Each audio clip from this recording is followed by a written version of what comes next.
Hi, this is John, your host of Dairyland Frights, the paranormal podcast that covers everything spooky, creepy, and mysterious in the Midwest. Today's episode is on grief with Lindsay, who's a medium who specializes in that and helping people deal with grief, as well as looking for signs from their loved one. And it's a great episode. This episode actually was very interesting to me because it's one of the few episodes that actually a medium actually felt something during the episode.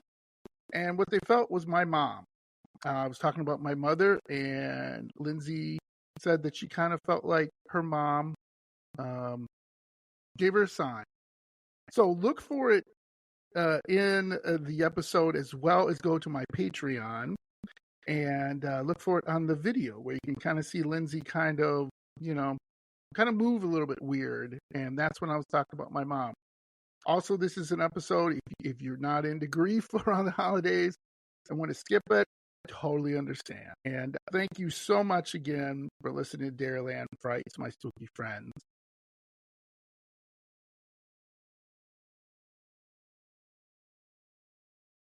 Hello, my spooky friends. This is John, your host of Dairyland Frights, the paranormal podcast that covers everything spooky, creepy, and mysterious in the Midwest and beyond. And tonight, I am always blessed by having great guests, and it continues. I have Lindsay on my show here tonight. Welcome, Lindsay.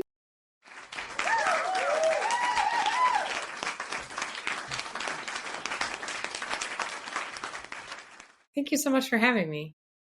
And Lindsay, please, I'm a mush mouth, so if I mispronounce anything, please step in. You are a certified intuitive Reiki healer and intuitive coach, or kind of talk a little bit about who you are. Yeah, absolutely. Thank you. So I am an intuitive grief coach. I work a lot with people who've experienced grief, what I would probably term traumatic grief. So having, significant loss, somebody very close to you that kind of impacts your day to day, whether that's a spouse, a child, or just somebody that had a really elevated role in your life. But I help them navigate through that grief experience and leveraging tools to help them heal and kind of transform as a result of that, and be able to shift a lot of the heavier energy around grief into more energy around connection. And I use tools like Reiki and somatic healing to be able to do that, to help facilitate that. Okay, so we were kind of talking offline here a little bit about some terms and stuff we may use in this episode. So Reiki, could you kind of explain that and kind of put it in the way I can understand it, which is probably lower than my audience? Yeah, they're a lot absolutely. smarter than me, I'm guessing.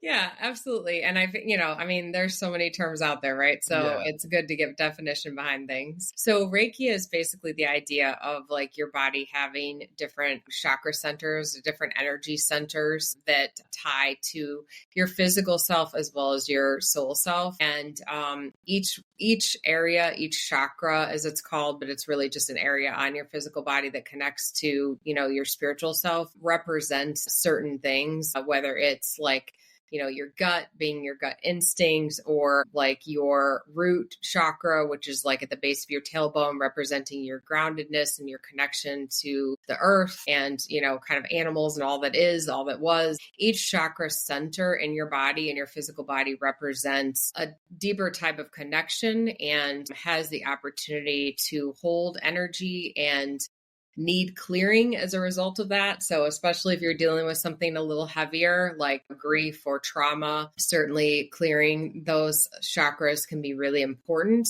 It also helps open you up to receive messaging and just be able to tap more into your intuitive self. Just the idea of connecting to those centers and listening into what messages you're getting, which is a lot of what I do with my clients, really helping them understand and trust and a lot of what they're getting already. They just might not be recognizing it. Yeah. Absolutely. Thank you. That I can even understand that. That's awesome. Thank Good. you, Lindsay. So I was reading a little bit about you on your site and doing a little research about you.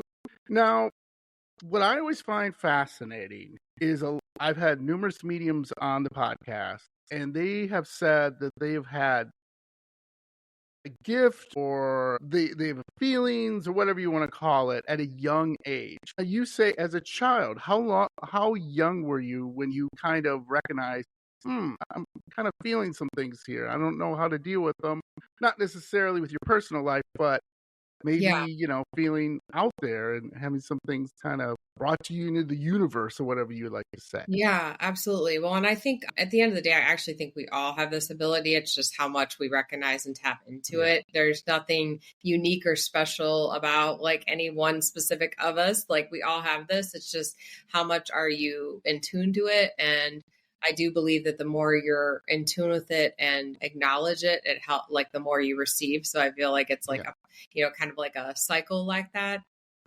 But almost like the infinity loop, actually. But I would say, I remember being probably like in my teens and things, and definitely my early 20s, like once my grandparents passed. I would say I had like messages and just an overall feeling of being supported by the angelic realm when I was younger.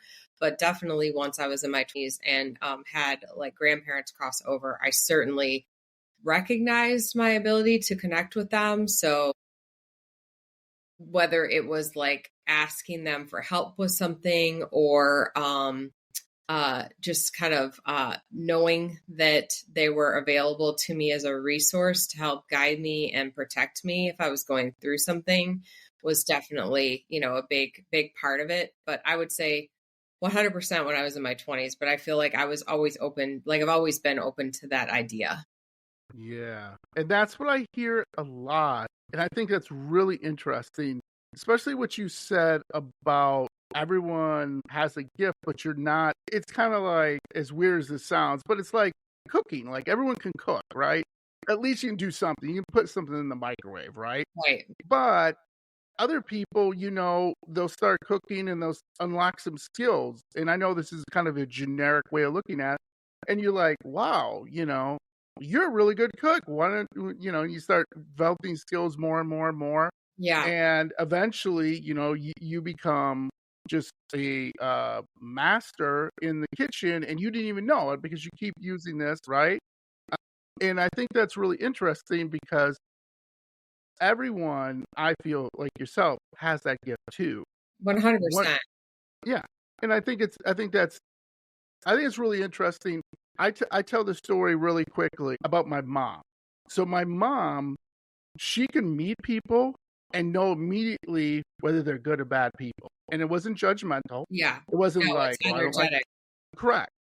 And like, I always tell the story, she'd meet like one of my girlfriends and she'd, and then she'd be like, nope. And I'd be like, Mom, you just met her. What the heck? And then like a month later, I break up. But it had nothing to do with me, with my mom. Right. Like I got in my head, like I always tell people. I didn't get in my head like, oh, she's not going to work out. It just something wasn't there, right? Right. And even though people laugh at me, including my wife, I have that skill too. Like I meet people and immediately either it's working or it's not. Yeah. So can you kind of... I've always been like that too. Yeah, can you kind of explain? Is that an aura? Is that an energy? I was just gonna say, and it's both. Okay. But yes, and it's funny. So I would never have thought that 4+ years ago I would say this, but I've got a decent contingent of friends now that are mediums. And one of them told me that like reading auras is actually something that I am connected to strongly, and that my support team, my divine support team, my guides, like that's something that's very much in my future to tap more into that. So it's funny you brought that up because I was actually going to mention that. So it is energy, but it is also the vibration that somebody is energetically at. And that's like kind of that when you walk in a room and immediately have a good or bad feeling, that's what it is, right? You're like, your body is physically like reading and feeling the energy that's coming at you. Yeah, see, that's so interesting to me because I've always had that. And my mom batted 1,000. She was never wrong. Never. Yeah. I bat pretty good. I do pretty good. There's been a couple times I've been off a little bit. But in general, I do really, really well. And even though I don't know. It's kind of it's kind of sometimes to me a curse because I want to get to know people, but then I'm like, okay, I'm going to put the energy away. I'm going to put this away, and I just want to get to know you. And I think that's a good idea because Right. I'm a firm believer that everybody that we cross paths with, there's a reason. And even if it's like a quote unquote negative outcome, there's a reason, right? There's a Correct. learning that comes from that. There's a strength or development that comes from that. So even if it is like a lower vibrational energy and they bring something maybe negative to the table, I still feel like that is part of our soul's plan. And of course, I do, believe that we have free will, but I do feel like there's intentionality by everybody that crosses your path. So I do think, there's value and trusting in your intuition, obviously, and just treating that person maybe like with a little bit of like arm's length.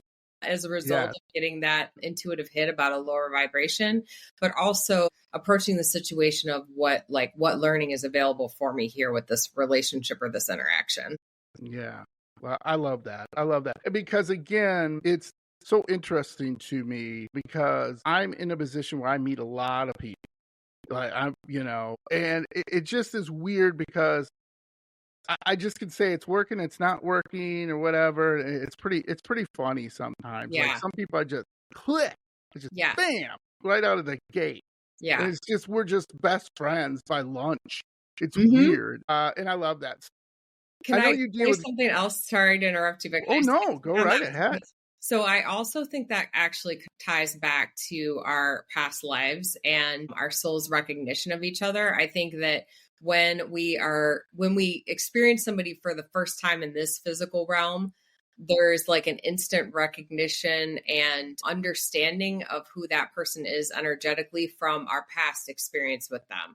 And that also can relate back to our instinct on somebody when we meet them, and like being able to go deep with somebody really quickly. I really feel like that's because they were like part of our soul family or in some way were in our circle in the past. I love that. So this is a paranormal podcast and we talk about paranormal, obviously. And I know it's kind of I don't want to say tricky subject, but you deal with grief, obviously, and talk through that. And reading about, you on your website and everything, talked about losing your husband, who was your soulmate, and then you kind of things grew from there. One of the things that I always find really interesting is obviously I believe in ghosts. That's out there and everything. I believe in spirits. I believe in the afterlife. Let me ask you this, Lindsay. Do you believe in those things, or do you sometimes have to put an arm's length at it because what you do working with clients and everything? Yeah, I do believe in those things, and I have daily evidence of the afterlife 100%. But I would say I don't subscribe to the idea of like negative energies.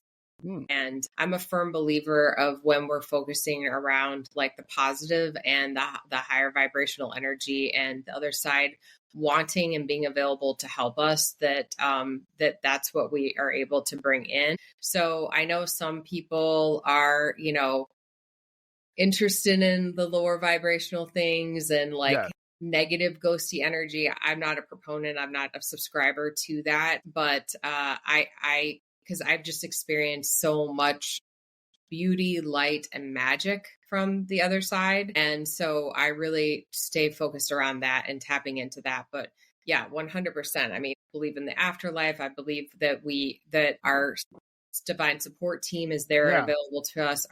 Everyone, our loved ones, whether human or animal, are available to communicate with us. And so, similar to what you were actually mentioning earlier with the cooking, I believe that we're able to communicate with them similarly to how we're able to communicate, here in the physical realm.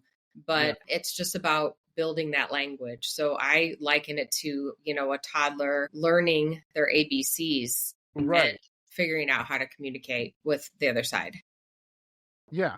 And that's really interesting to me because one of the things with the different skills, like I said, you're also learning about different things with people and making sure you're being, how do I say, kind, right? Because again, a lot of people will be like, oh, let me ask you this. Let me get right into a question. Has there ever been a time where people have come in and you're having a session and they're like, I can see my grandpa. He's right behind you. And I mean, like, how do you handle that situation when someone's like that, where they're like, no, he's right behind you. I want to talk to him. How do I talk to him? You kind of see where I'm getting at with that? Yeah, usually if they see something physical, it's going to be like within their physical space. If they see somebody physical, it's more than likely, like surrounding me, it's more than likely my spirit team and my loved ones on the other side. Like I have had plenty of people that I am connected to who, part of what I do is help them tap into their own intuition and strengthen that power that they have within themselves already. So they might see my husband or my best female friend is on the other side as well. They might like see and start to read her energy. Mm. But often they're like really going to be focused around their loved one's energy and their loved one's energy being with them. I do get a lot of physical sensation and messages from loved ones when I'm doing sessions for people. So, and I like some crazy things come through. Like when I was going to Reiki school and becoming certified, and the type of Reiki I do is specific to intuitive Reiki in the angelic realm and pulling through messages while I'm in the chakras, which is very different than just traditional Reiki. But when I was going through it, I had to do a ton of volunteer sessions, and I was doing volunteer sessions with people all over the world, and I literally only knew their first name, and the things that were coming through, I mean, you like couldn't even make this stuff up. It was crazy. And when I first started doing it, it was like, okay, well, is this only available to me with the people that I love? I didn't know. And as I was doing those volunteer sessions, I was like, whoa, no, this is way bigger than just me having a relationship with my husband on the other side or my friend on the other side. Sure. Yeah. Can you give any examples of some crazy stuff that was coming through with you? I had a client that I was talking to. I think she might have been in Spain, and I was doing an intuitive Reiki session, healing session with her as a volunteer. Again, literally only knew her first name, and I had all this stuff coming through about her father and their estranged relationship. And I was getting that he was still in the physical realm, but that his higher self was trying to heal damage that had been done to their relationship in the past. Sure. And what I do is I like to go through kind of head to toe your chakras and as I'm in the chakras, I'll write down all the messages because the messages generally relate to some aspect of the chakra itself. And then after I do the first pass through, I will give those messages to the person. And then we kind of go in reverse to do any final clearing that needs to be done, or any other messages that are meant that haven't come through yet. And so I paused after the first walkthrough with her and like told her, I'm like, and it feels weird to be delivering this stuff to somebody, right? It's like, okay, well, I saw this like house in the middle of nowhere and like, I see you on this trip, but there's something with your dad. And there's something about him like fixing their relationship. And she was silent for a minute and just in total shock because she hadn't talked to her dad for like 8 years. She had just communicated with him for the first time within the last month. He had done a lot of damage to their relationship when she was young. And they were both traveling to different countries to be able to see each other again. And the place they were meeting was exactly the place I had seen in my vision that I described to her. And she was completely blown away, as I. Oh, that's great. That's great. So let me do a follow-up question with that. Have you ever had a spirit like follow you around and be kind of like, hey, you got to tell her. You got to tell her I feel bad about it. Have you anything like that? Yeah, I have a little bit. So I've been in community with like some other healers and things where it's kind of a safe space, right? Because we're all getting these types of messages and things. But sometimes the things that they're telling you, it's like, are they going to think I'm nuts if I tell them that? Like, are they even going to know what that's about? I don't even know if they're going to know what this is about. And like things that kind of push the line a little bit. And And then I've shared it, and it's been, even though I think it's like a little questionable to share, it's like exactly what they needed to hear. And there was intentionality, not only behind the message that you're delivering, but also there is intentionality around the timing of it being delivered. Yeah. So that's the other thing. Like I've noticed if they're tapping you repeatedly with a message, there's a reason that the person needs to hear that. And they could be struggling with something that you're not even aware of. Yeah. And it can shift their energy and put them like out of like a deep grief state and shift them into more of a joy state. It could be something simple, super simple. And I know like I experienced that a lot in my early days with my grief journey. The simplest thing, if it was said in the right way, because I knew it was channeled, like it would be the exact language that my husband would use. In those early days, like I knew like, okay, that it snapped me out of it. You know, it got me into a better state almost like instantly.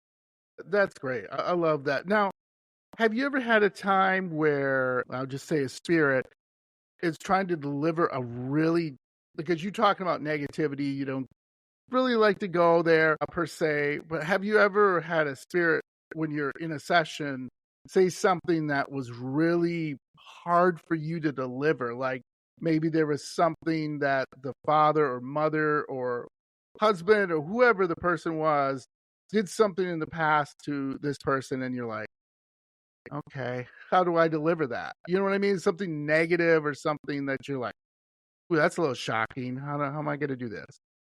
Yeah, it's generally more around like something that they're trying to like fix or tell the person like is okay, or because a lot of times the griever is feeling guilt. I mean, guilt is definitely a part of the grief process. So a lot of times those messages that might be a little more challenging to deliver are around that. But it's just a matter of telling them, I really like to say, because it's 100% accurate, here's what they're showing me. You know, it's up to you on how, you interpret that, but here's what they're showing me.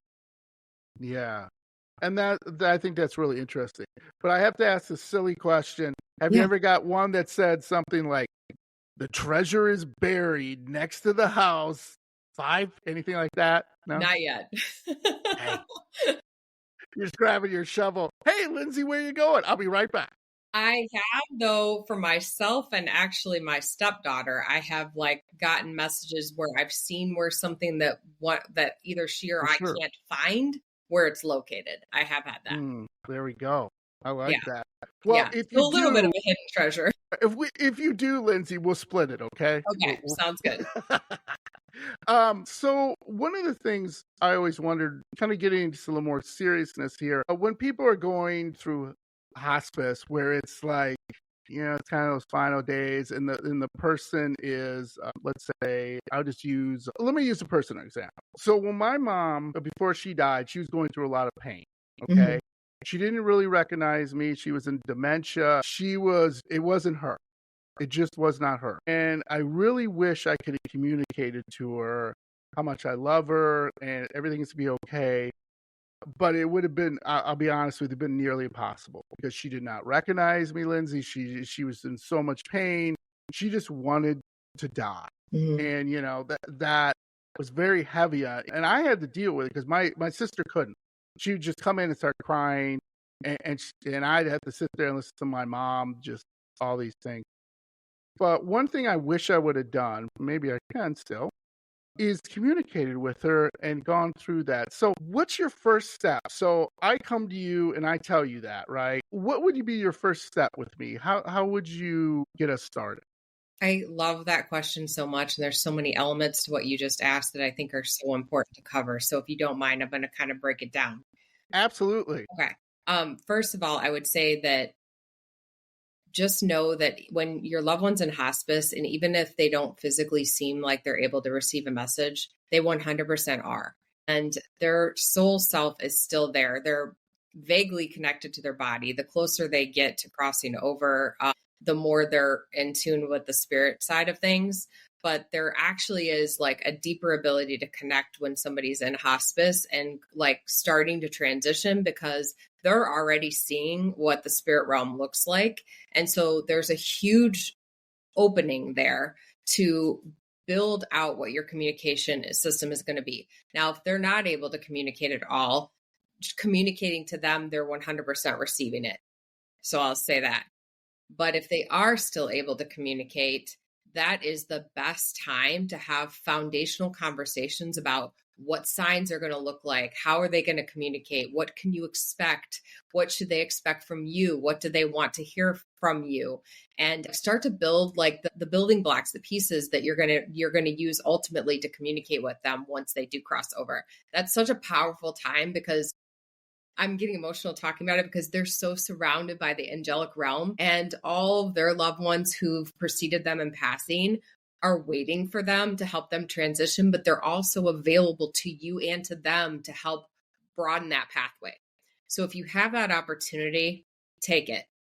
If you don't have that opportunity, or maybe it's the person's passed, don't worry. It's not too late. You can always build that communication. And they're always available for us. They really are waiting for us to proverbially knock on their door and open the pathway to conversation. They want to be able to help us. So if I was working with you, I would really start to learn what things you think you're hearing from your mom now. And a lot of that would be like you sharing stories with me, probably from, your past memories that pop up for you, which always relate back to like signs and messages that you're going to probably getting now that you might not even recognize. And what I find so often is when we're going down that memory path and that storytelling, not only does it take you into more of a place of joy, which helps raise your vibration and open you up to receive signs, but it also always makes the clients that I'm working with recognize, I did have this the other day, or I did have this dream visit, or this cardinal visited me and it was very strange. It was totally out of place. And, they start to see the things that they're already receiving that maybe they just aren't recognizing, and they'll start to piece it together themselves. I really view myself as a guide on their journey to be able to connect with their loved ones, because it's up to you to build the communication, but I'm just going to help you give the tools to recognize it and trust in it a little more deeper so that you can open that pathway a little wider. I love that, because that's something we really didn't get past the sense of talking to her. And because my mom was a very jovial person, she was very open, and she was very funny. And that was completely different, from her last day. So I love that. I think a lot of people think it's too late, right? You're like, well, it's never too late. It's too late. What am I going to do? If they passed 20 years ago, it's never too late.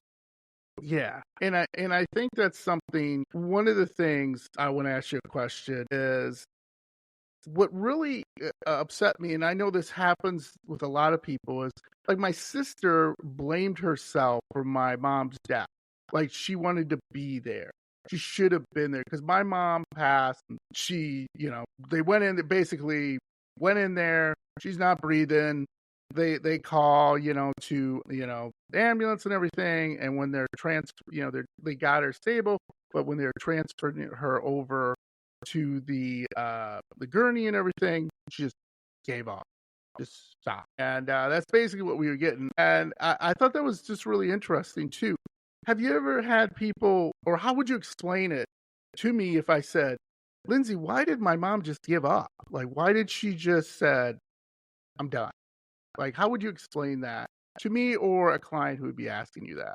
Yeah, I think, we have to recognize that like once we have the ability to see the other side, it's so beautiful. It's so spectacular. And anybody that's had a near-death experience will describe it that way. It's so awe-striking that, you're not going to want to come back. And the fact is, it has nothing to do with not loving your loved ones here in the physical world, because you still have the ability to love them from the other side. And you actually can do more for them to help them from the other side than you can here in the physical.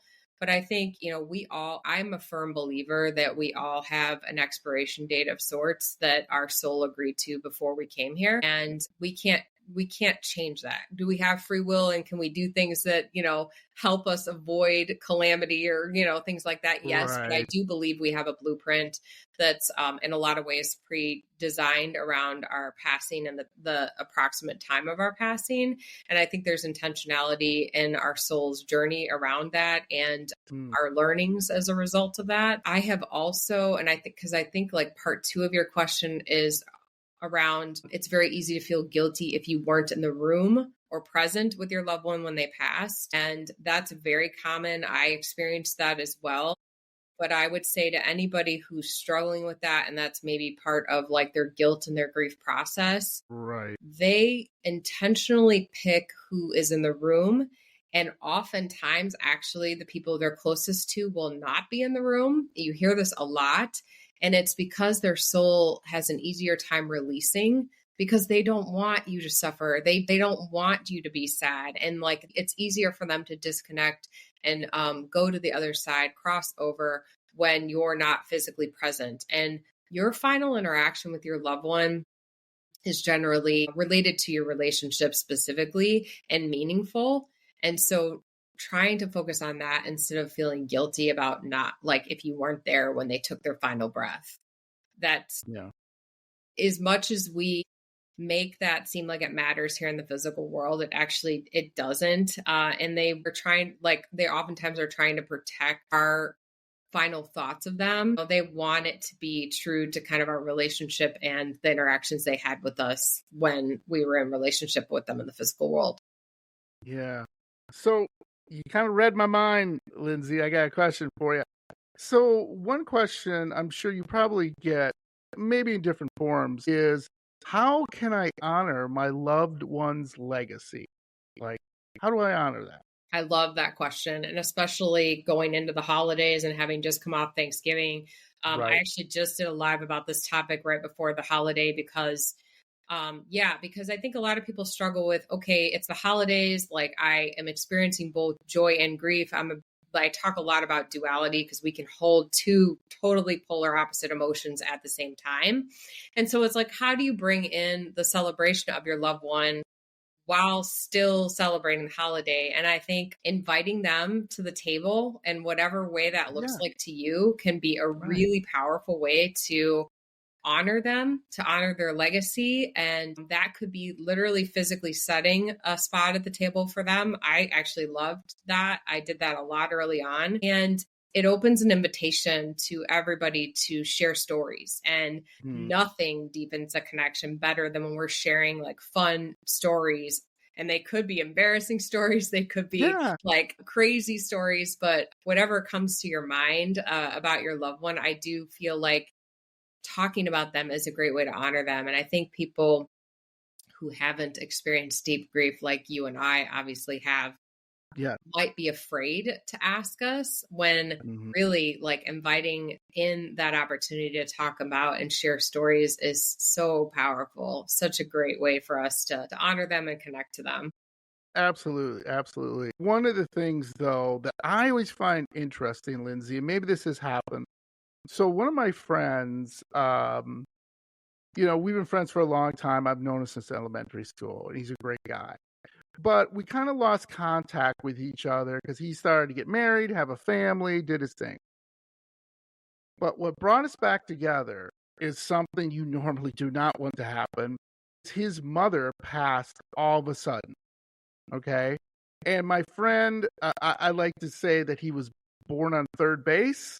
He had everything. His dad was a multimillionaire. His parents were very rich. Like, you know what I'm saying? Like, he didn't have the want for anything. And, it was funny that I was still his friend because, I was very poor. So I'd mooch off of him. He knows that. Secret's out. I still mooch off of him. But what was really interesting to me was after his mother died, he became more open, more emotional. Like, just to give you a quick example, I would call him, hey, how you doing? Blah, blah, blah, blah. And he'd give me a call like maybe a week later. Well, now I call him and he'll call me back like an hour later or even sooner. And he'd be like, hey, how you doing? Did you need something? What's going on? So what do you think? Why do you think? in a sense, loss can kind of help people open up with their feelings? Or how would you look at that?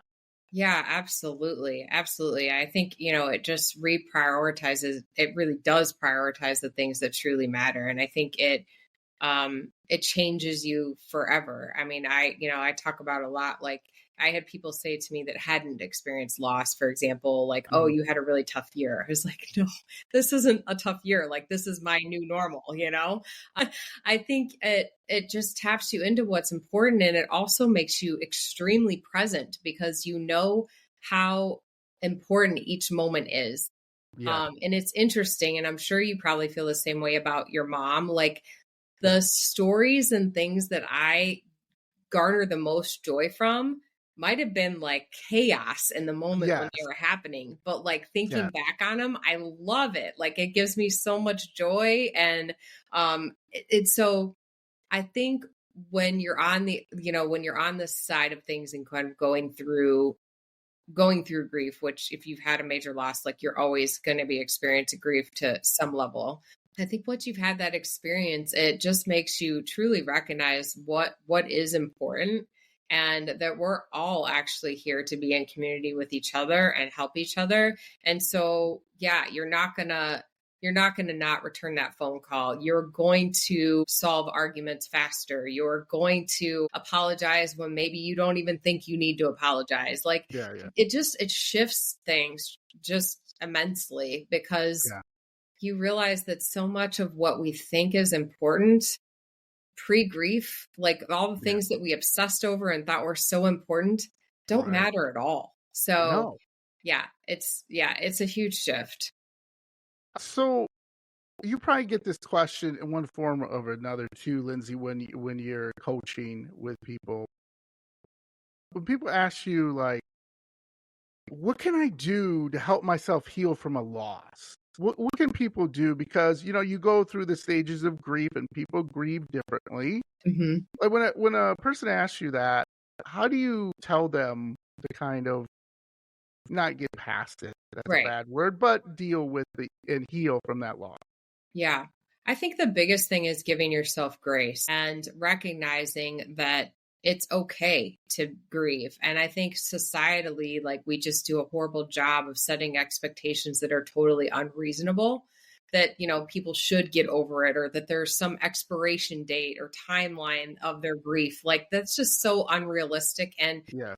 not fair to anybody and not doing anybody justice. The person grieving, the person that crossed, like it doesn't help anybody. So I think the first thing is just giving yourself grace and knowing that if you're functioning, it could be as simple as getting out of bed every day and showering, you're doing great, and celebrating those milestones and like looking back. So let's say, I'm a year down the road from my grief, like looking back and saying, okay, well, I was a zombie for the first year. I legitimately Mm, was, and I think that's okay. Like that's normal, right? I mean, that we need to start normalizing the true experiences that people are having instead of saying like expecting them to go back to work after 2 weeks, after they lose a spouse, or right. expecting that like, Yeah. they are going to be like doing all the things they did before. A lot of the things they did before, they might never want to do again because they could be very triggering to them. And just giving yourself grace and navigating and setting boundaries. And this was something that I navigated a lot myself early in my journey, was like setting boundaries around things that were no longer okay with me and no longer comfortable to me. And that could be something that actually used to give me joy, but now doesn't resonate with me because of what you were just mentioning, kind of finding that more important things about life, and maybe some of the things that I did before that were more tied to the material world don't resonate with me anymore. And that's okay. Like, I don't have to force myself to like that anymore. I've changed, like things have shifted.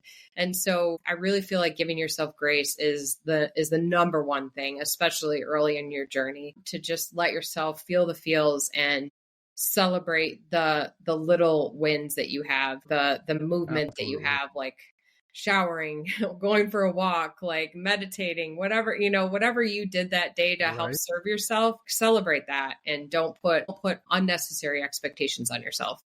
Yeah. That's great advice, because I do that all the time. And I got I'll wake up some days and I'll be like, oh, you suck. And, you're never going to go anywhere. And I don't know where it comes from. So let's talk about, I don't know if you call it triggers. I know I was in and still do therapy, which I always highly recommend to people. Like, don't be afraid of it. It's okay. Mm-hmm. And whether you use a therapist or use someone like Lindsay, whatever helps you, especially with grief or wherever you're dealing with. But you talked about boundaries, but also, do you talk about triggers to certain people, like trigger their grief? Like, you're driving down the road and you pass the restaurant that, I don't know, maybe you and your husband went to and you enjoyed that restaurant. And all of a sudden you can't drive the car, you can't do anything. Do you talk about that to people and how to work around that? Yeah, absolutely. And I think knowing that triggers can be both. Like you can see that restaurant and it might be different one day versus the next. You might see that restaurant today and it brings you joy thinking about all the times you went there. And then another time you might drive by it and you have a complete meltdown. And that's okay. That's part of the journey. That is 100% part of the journey. I mean, I had that experience with football. My husband and I loved watching football. And it's been a bounce back and forth. Like for a while, I couldn't watch football at all. And then I watched it and felt very connected to him. And then I went back to like not being able to watch it at all. So just giving, like, again, back to the grace thing, giving yourself the grace. And to your question about the boundaries, like, recognizing that might be a moving target for you and that it's okay to say no. For me, one of the things that I found most triggering, so we worked together and so we attended conferences and events together. So one of my like no can do's, and I'm kind of migrating to the point where I am okay with it now, but it took 4 years, was going to like a conference and doing a networking dinner. That's something he and I always did together. We worked the room together, like we, conducted business together. So nothing made me feel more alone than being in a large room of people trying to network. It seems counterintuitive because I'm in a large room of people, but I felt so alone. And so I tried to force myself to do it a couple times, had complete meltdowns.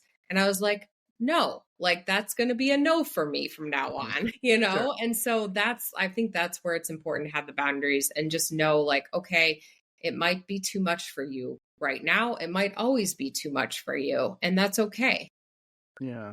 Yeah. And that, again, people have trouble with that. Like, you got to be strong. I got to get through this. I got to be strong. I got a life to live. And sometimes, like you said, I think we rush too much. And that's my next question. So describe how you would handle a situation where a client is grieving a recent loss and they are seeking immediate comfort. Like, help me now, Lindsay. I am melting down. You got to do something now. Yeah. How do you handle that? I refer to that as a rabbit hole moment. And, we all have those, right? You go deep down into that rabbit hole. And the deeper you are into the rabbit hole, the more like things that you create in your head that keep you there. Mm-hmm. And that's why I think like one of the things I really like to do early on with my clients is establish some tools that they can have in their toolbox that help them get themselves out. And that might look different for you than it is for me, but there's some foundational things that you can do to kind of protect your mental health that allow you to recover from those faster and faster.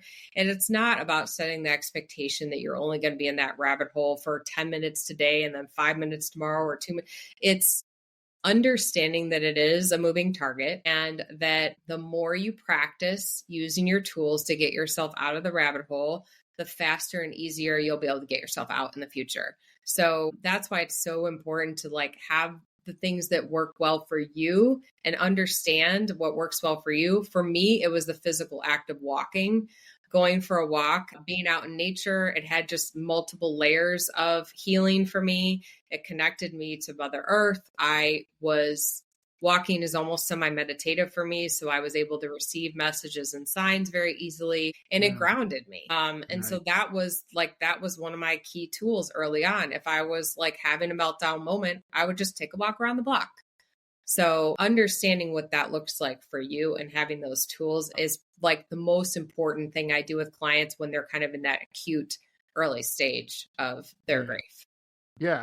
And the reason I asked that question, because we're in a get it done now, let's get it, fast food, grab your apps, get your answer. This you can't, right? You just can't. No. And that's really hard. One of the things also a blessing. Oh, okay.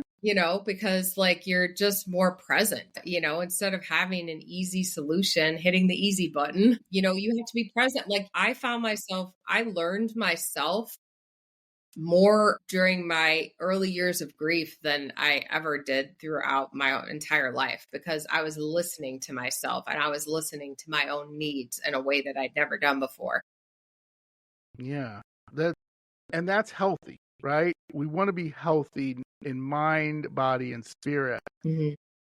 Now, let me ask you this. Have you ever had someone, because I had this talking to one of my paranormal investigators I had on the show, when she was a little girl, her grandpa passed away, and, she's really close to her grandpa. They were really close. She loved her grandfather. And she said she was walking in, she's about 8 or 9, walking into the living room, and she saw this shadow figure like behind the curtain, and she just knew it was her grandpa. She just knew. Mm-hmm. But she said, I was scared, John. She goes, I was physically and mentally scared. And eventually her grandma was still alive. And tell me if this is the right way. I'm guessing that you could do it a number of ways, but her grandma, who was still alive, after she found this out, she said, Grandpa, you cannot scare Julie anymore. You can't scare your granddaughter anymore. You need to go. You can't scare her anymore. And then nothing happened after that. It was fine. Have you ever had situations like that where people, I don't say scared, but their loved one or grandma, grandpa, whoever it was in their life who's important, and they're just kind of hanging around? And like, how would you deal with that? Yeah, I would say less the hanging around piece and more like if maybe they'd had like a negative experience in the past with somebody and they didn't want to hear from them. But just like we can set boundaries here in the physical world, we have the ability to set boundaries with our loved ones on the other side too. And if there's somebody you don't want to hear from, or they're reaching out to you in a way that like maybe doesn't feel good to you, it just feels kind of ghosty or whatever to you, Yeah. we can set boundaries around that too. I mean, I know friends of mine who've said, okay, like, you can visit me on this day, during this time and this time, because I'm not doing something with my family and I'm open to receiving messages from you. But please don't visit me in the middle of the night because it's disrupting my sleep, or whatever that might look like for you. But we can set boundaries with them as well. I mean, I just tend to be more of the mindset of like, bring it on, because I know it's like all magic and miracles. Like, I'll take all the help I can get. But, it's each of their own, and we get to set those boundaries for ourselves with our loved ones on the other side. Yeah. Yeah. And that to me is really, really interesting because, again, I think some people look at it like, well, they're protecting me. I want them to hang around, right? I don't want them to leave because they're protecting me. They're protecting me from, I don't know, whatever that might be, right? I do think, sorry to interrupt you. I do think there's a bit of a misconception about people like being trapped or like, hanging around this realm when they're supposed to be like on the other side. Yeah. That's like not actually how I've seen that it works. From what I've been shown from the other side, number one, our higher selves are always available to us, even when we're here in the physical world. So we can tap into ourselves on the other side at any time to give us guidance and help. And same thing with our loved ones. So they're not trapped, and conversely, they're not going to disappear. So early in my journey, I was scared because I was having so much communication with Roger that like all of a sudden it was going to stop. Like, what if it just stopped? What if I did something wrong or I didn't communicate the right way and it just stopped? Yeah. That doesn't happen. Like it's always available to us if we want to receive it. So I did want to just kind of say, like, nobody's like trapped one place or the other. Like it's all one. I'm a firm believer, and I've seen just way too much to prove that like it's a oneness energy of us and the other side. Yeah. And I think that's really interesting. Now, we talked a little bit about, having signs and everything, knowing, you see a cardinal or whatever. Maybe the breeze blows through the window. Again, I'm being a little campy, but what if there are signs that people maybe have come to you and have said, you know, I know, I don't know, Roger is present, but it just seems negative. It doesn't seem like Roger. It seems like something else is in there. Have you ever had one of your clients say, like, there's something off? I think somebody might have done something with Roger because he's not giving me the signs that I would think he would be giving me. Yeah. Generally, if somebody's having those experiences or thoughts, I would say it's their egoic mind and their like human self creating, doubt or question marks or situations that don't exist. We have to really it's a constant battle for us in this physical incarnation, right? To shut down the negative thought patterns. And it's the same thing when we think that we're connecting with our loved ones. So I actually think that's a really good barometer to know if you're truly tapping into your intuition and spirit versus listening to your egoic mind. If it's negative messages, it's not the other side. Yeah. Yeah. And I blame Hollywood, by the way, Lindsay. Yeah.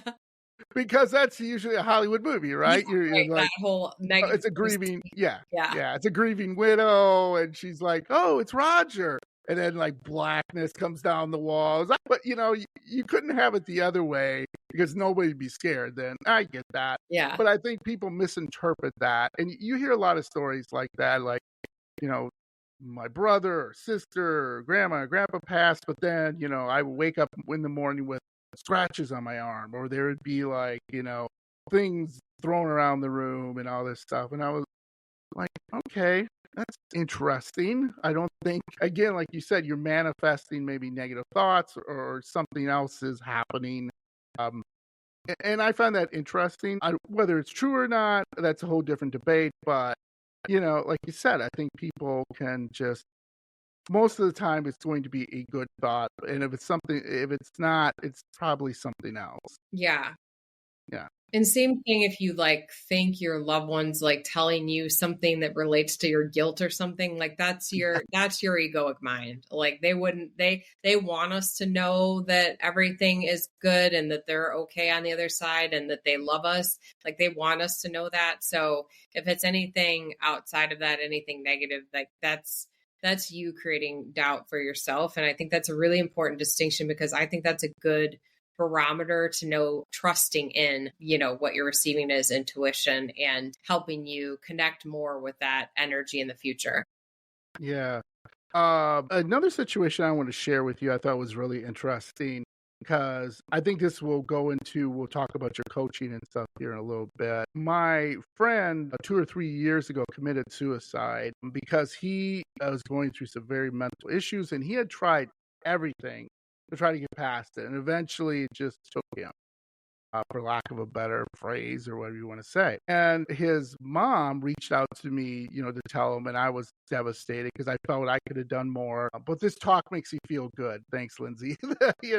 Yes. But anyway, she said, I'm going to go to a medium because I want closure on it. And I was kind of skeptical about it, but there's very nice people like you out there, thank goodness, to talk to her.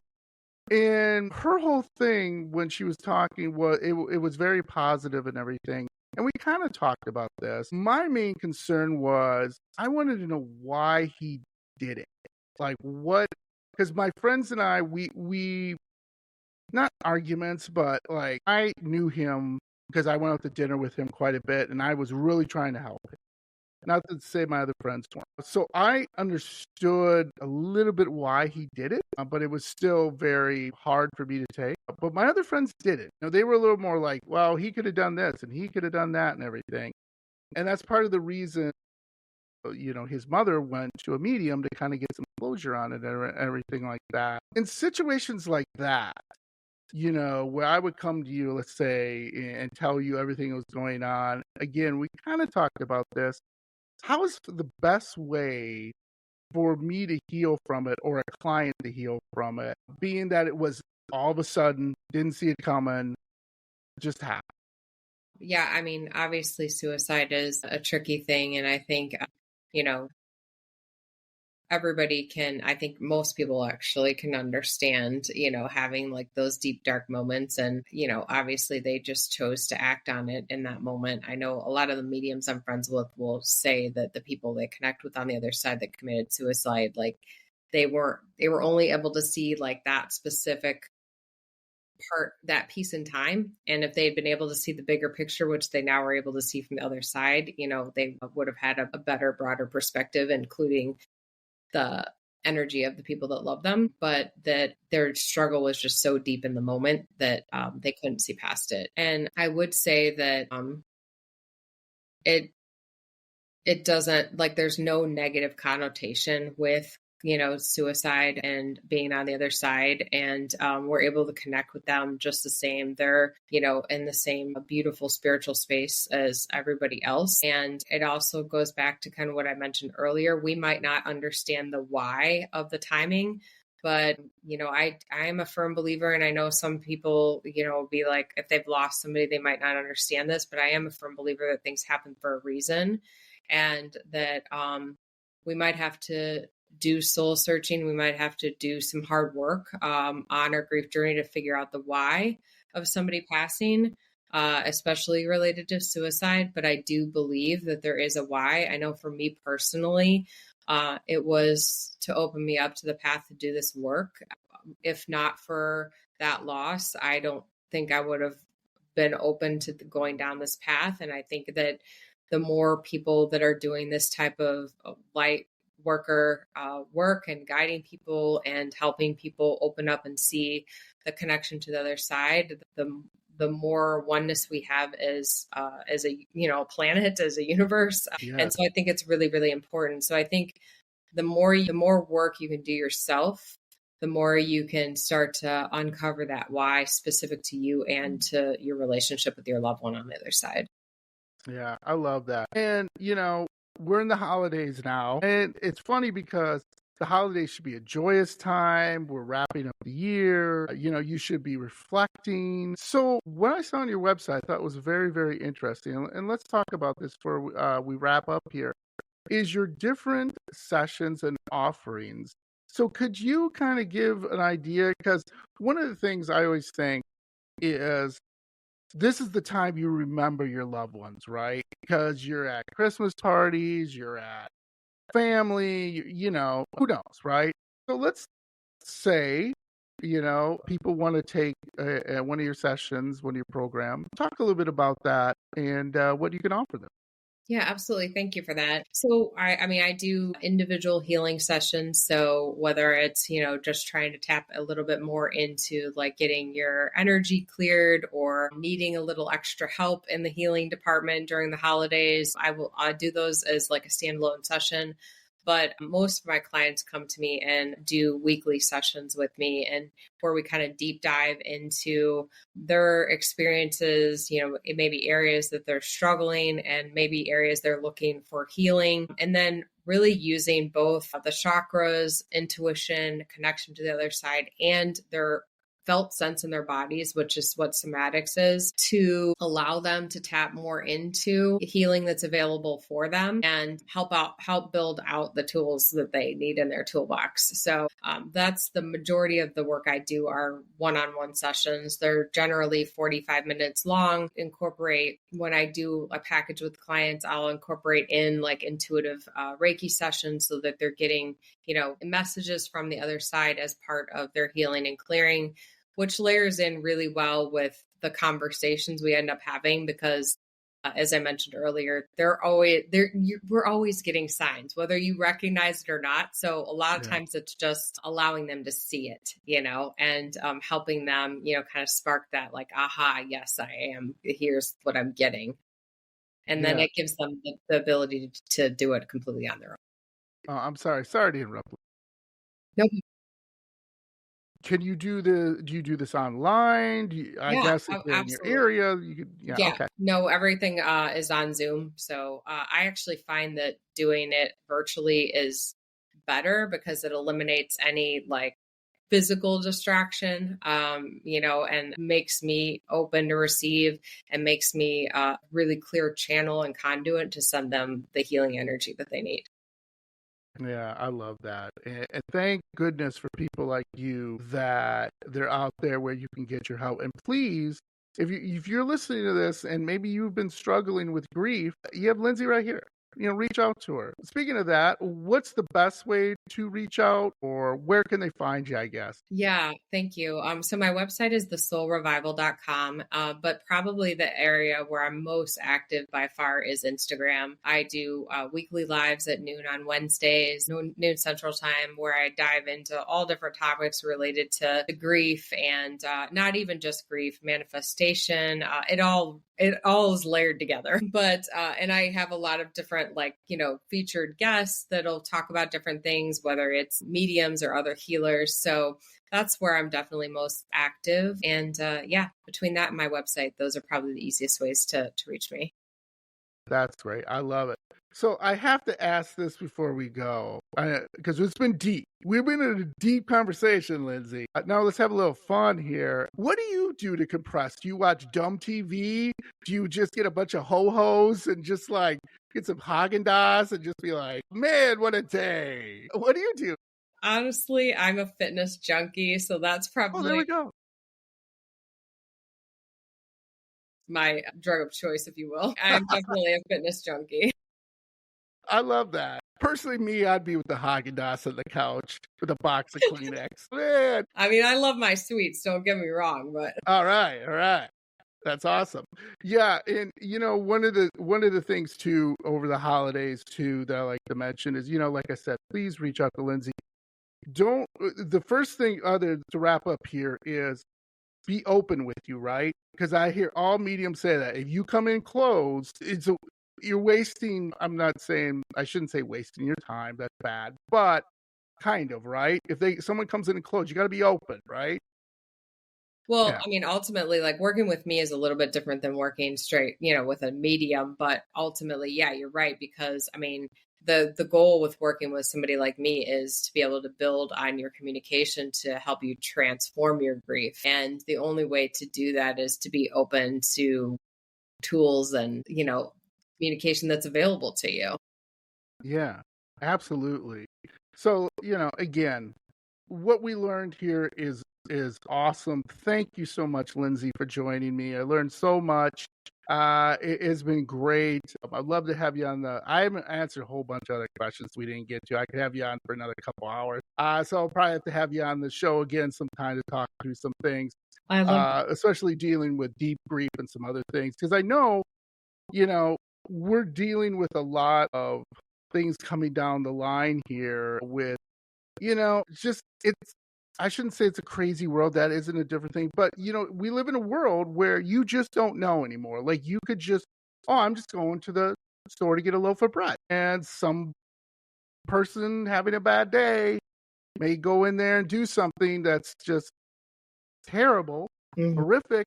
And, I just think people, again, have to, like you said, make sure, you count your blessings, make sure, like you said, you got up in the morning, yay, I got in the shower, yay.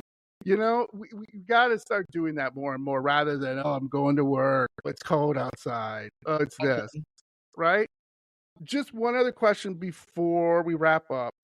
What advice would you give to people, just general advice, who are dealing with grief in the holidays? Because, that's one thing I really want to focus on, other than call you and everything. Is there something you can kind of leave my audience with, some good general words of wisdom? Yeah, I would say be intentional about the content you consume, whether it's finding, for me, early in my journey, things that were more related to self-help or trauma tended to resonate with me, but listening to things that were more positive messaging, more self-help type messaging were very, very powerful for me because it did reiterate my innate sense of survival and tapping more into that, that need to survive, because early in your journey, that is really what it's about. So I would say find some great podcasts, obviously yours, but find some great content to listen to, whether it's podcasts, audibles. I loved walking and listening to a great self-help audible. Like Mel Robbins, there's so many authors out there that are great, that have positive messaging, that I feel like just hearing that on repeat really does make a difference. So that's what I would suggest. I love it. Thank you so much, Lindsay. This has been wonderful conversation. Like I said, I love you having back on the podcast. Happy holidays to you. And like I said, when this episode comes out, we'll put all the links for all my spooky friends out there. So, like I said, please reach out to Lindsay if you're going through something, or just reach out to her on Instagram and talk, right? Sometimes it's just, send you a message. It's okay, right? Exactly. Thank you so much for having me. Thank you for providing this platform. Absolutely. Thank you, Lindsay. You have a great night and great holidays. Bye. Thank you. Bye-bye.